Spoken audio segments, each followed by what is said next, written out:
Teacher day के इस खास मौके पर सियालदह स्टेशन ने अपने यात्रियों को दिया एक नया तोहफा।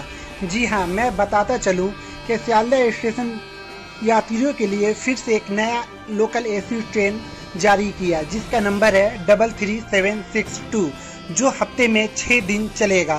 ये एसी लोकल ट्रेन रानाघाट भाया बनगांव सियालदह तक चलेगी, जिसके हफ्ता में 6 दिन चलाया जाएगा और रविवार को ये छुट्टी रहेगा। CVV न्यूज के तरफ से मैं सादिक मुश्ताक। ऐसे ही लेटेस्ट न्यूज के लिए आप हमारे चैनल से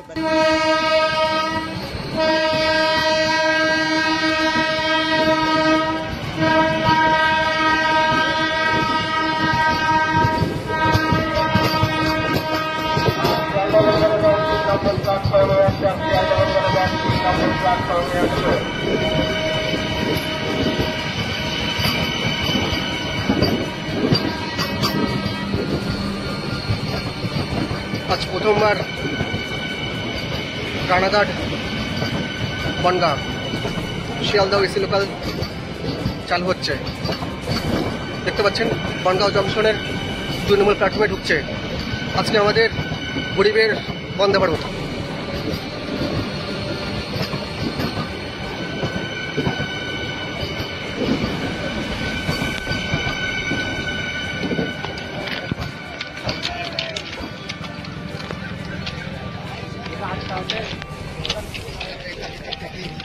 आज